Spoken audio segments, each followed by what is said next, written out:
पूर्वांचल की धूसर धरती से निकलकर जिसने लखनऊ के सियासी गलियारों को हिलाकर रख दिया, जिसने देश के सबसे बड़े सूबे की सियासत के एपिसेंटर पर कब्जा कर लिया, नाम है पंकज चौधरी। बीजेपी के नए सिपासलार, जिनके तेवर बता रहे हैं कि उत्तर प्रदेश की राजनीति में अब एक नया अध्याय लिखा जाने वाला है। ये सिर्फ एक नियुक्ति नहीं, बल्कि 2027 के महासंग्राम का शंखनाद है।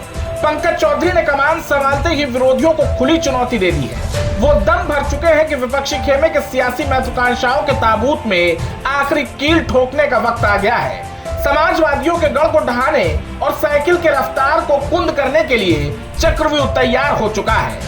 बीजेपी के इस नए मिशन कमांडर के सिर पर अब एक ही धुन सवार है, भगवा लहर को और प्रचंड करना और बीजेपी को 27 का सत्ताधीश बनाना। पूर्वांचल का ये लाल अब पूरे सूबे में भगवा परचम लहराने के लिए अपनी बिसात बिछा चुका है।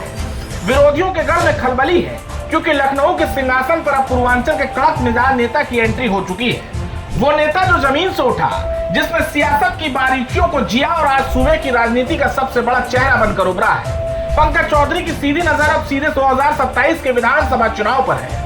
उन्होंने साफ कर दिया कि उनका लक्ष्य सिर्फ चुनाव जीतना नहीं, बल्कि विपक्ष की राजनीति को हमेशा के लिए नेस्तनाबूद करना है, जिसे वो सपा के ताबूत में आखिरी कील ठोकना कह रहे हैं। वो असल में बीजेपी का वो मास्टर स्ट्रोक है, जिसके आगे विरोधियों के सारे समीकरण धरे के धरे रह जाएंगे।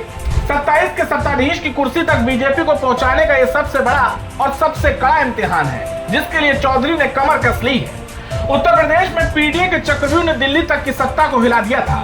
यही वजह है कि बीजेपी अब नए समीकरणों की तलाश में भटक रही है। लेकिन सवाल ये कि क्या इन नए प्रयोगों से कोई बड़ा फायदा होगा? विश्लेषकों की माने तो ये सिर्फ एक डैमेज कंट्रोल की कोशिश है। पंकज चौधरी को कमान सौंपने के पीछे कोई मास्टर स्ट्रोक नहीं, बल्कि मजबूरी का कुर्मी कार्ड है। कुर्मी जाति का प्रभाव सूबे के कई जिलों में सीधे तौर पर हार जीत तय करता है। लोकसभा चुनाव में खिसके इसी ओबीसी वोट बैंक को वापस थामने के लिए पंकज चौधरी को आगे किया गया है। लेकिन क्या बैसाखियों के सहारे खड़ी हो रही बीजेपी के नए समीकरण समाजवादी साइकिल की रफ्तार को रोक पाएगा, या फिर ये डर 2027 में और बड़ा होकर सामने आएगा?